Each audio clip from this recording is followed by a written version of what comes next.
A'udhu billahi minash shaitanir rajim, bismillahir rahmanir rahim, les amis, assalamu alaikum. Il y a tout juste un peu plus de 1400 ans, des mensonges ont été forgés dans le seul but de tromper les croyants et croyantes, les musulmans de manière générale. Et pourtant, il ne faut pas être un savant chevronné pour comprendre que c'est des mensonges de partout, dans les livres traditionnels. Il suffit juste de réfléchir et de lire.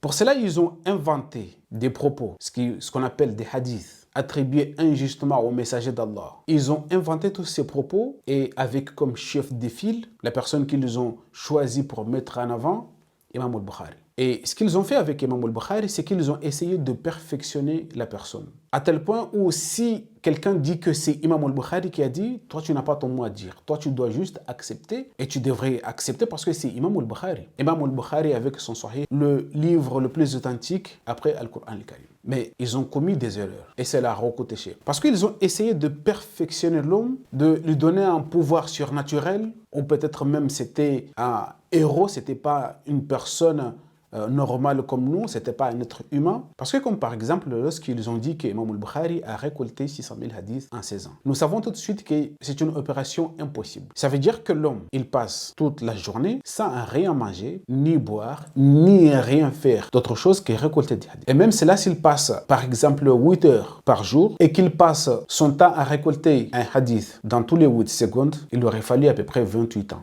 pour récolter tous ces hadiths, les 600 000 hadiths. Et ce n'est pas tout. Il nous raconte que Imam al-Bukhari, avant de récolter un hadith, il faisait ses ablutions et il faisait aussi 2 rakas, à rajouter avec le temps qu'il devait passer. Et ce n'est pas tout. Imam al-Bukhari a fait plusieurs voyages au cours de ces 16 ans, allant de Syrie, en Irak, en Hijaz, passant par la Mecque, aussi en Égypte. Tous ces voyages, ni avion, ni train, ni voiture, ni moto, non, c'est uniquement avec le moyen de transport de l'époque, une chamelle ou le chameau. Ce qui paraît déjà l'opération impossible. Mais ils ont essayé de le mettre en avant et de nous dire que c'est le génie par excellence. Il a dépassé tous ses contemporains. Il était, bien évidemment, il n'était pas un être humain si il arrive à réaliser tout cela en 16 ans, ce qui est déjà impossible. Et c'est la première tromperie.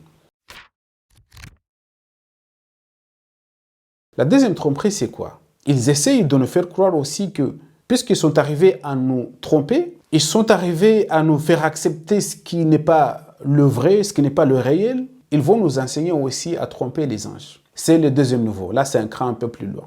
Ils nous enseignent comment aller tromper les anges. Et parce que eux aussi, ils sont sûrs et certains qu'ils vont tromper les anges. C'est parce que s'ils arrivent à tromper les anges, ils accèdent facilement au paradis et sans problème par la suite. Et comment ça va se passer? Ça va se passer dans la tombe. Au moment où la personne est morte. Le croyant ou la croyante, lorsque cette personne est morte et lorsqu'il sera enterré, il faut qu'elle arrive à tromper les anges. Lorsque ces 2 anges imaginaires vont trouver la personne dans la tombe, et qu'est-ce qu'il doit dire? Et ne vous inquiétez pas si vous avez oublié, parce que ici, ça rabâche. On nous rabâche la même chose, on nous répète la même chose que ces jours-là, lorsque les anges vont vous questionner.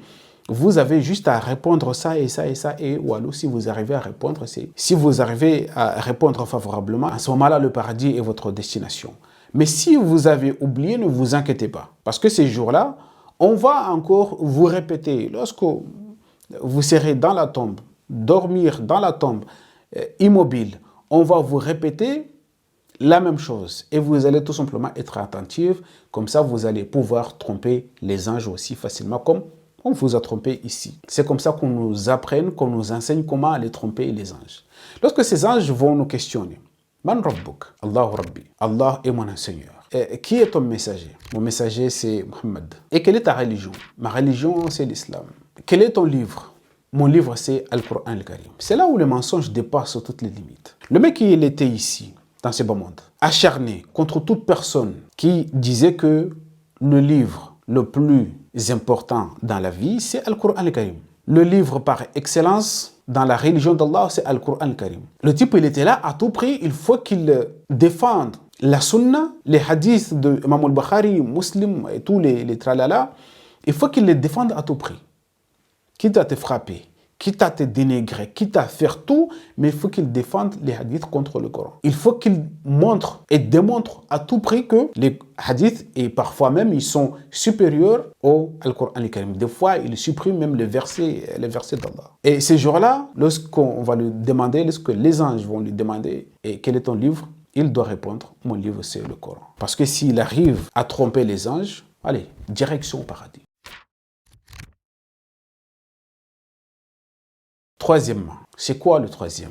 Le troisième, c'est le summum de tout. C'est le jour de la résurrection. Lorsqu'ils vont essayer de tromper leur Seigneur, Allah subhanahu wa ta'ala. Le jour où les humains seront ressuscités. Et al-mushrikoun, les associateurs, lorsqu'ils seront questionnés. Où sont ceux que vous associez à Allah?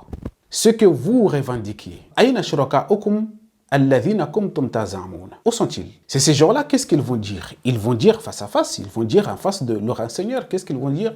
Wallahi rabbina ma kunna mushrikin. Thumma lam takun fitnatuhum illa an qalu wallahi rabbina ma kunna mushrikin. Ils n'auront rien d'autre à dire que de forger encore deux mensonges ces jours-là, que d'essayer de tromper aussi Allah subhanahu wa ta'ala, d'essayer de passer par la duperie et la tromperie. Wallahi rabbina ma kunna mushrikin, diront-ils. Alors leur épreuve sera seulement de dire Allah est notre Seigneur. Nous n'étions des associateurs. Wallahi rabbina ma kunna mushrikin.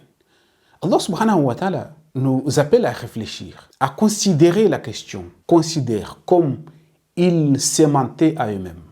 كيف كذبوا على أنفسهم وضل عنهم ما كانوا يفترون. Et ce qu'ils forgeaient s'est éloigné d'eux. C'est la troisième chose auquel ils vont essayer. Ils ont trompé les gens, les personnes, les humains ici. Ils ont trompé les croyants et croyantes ici dans ce monde en forgeant des mensonges contre Allah et contre son messager. Ils vont essayer de tromper les anges et nous enseignent aussi comment les tromper les anges dans la tombe. Et au jour de la résurrection, lorsqu'ils seront tous rassemblés,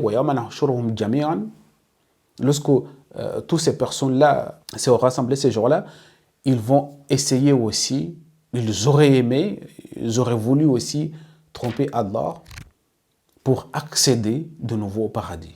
C'est tout le temps le profit, ils pensent au profit en trompant, en essayant de tromper. À chaque fois, c'est comme ça. C'était leur mode de vie déjà.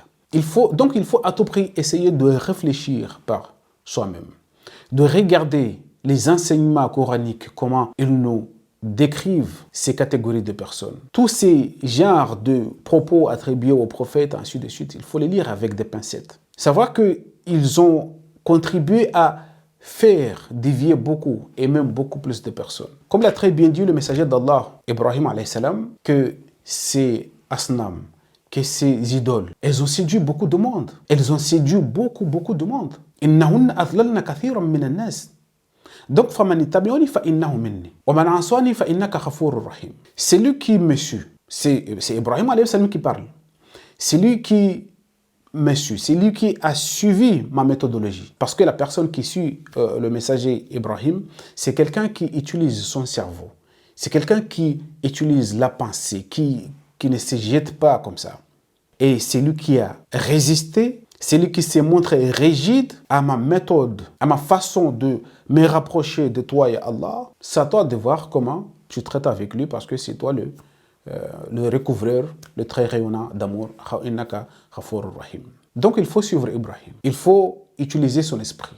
Il faut à tout prix activer l'esprit critique. Ne pas suivre bêtement parce qu'on vous a dit de suivre.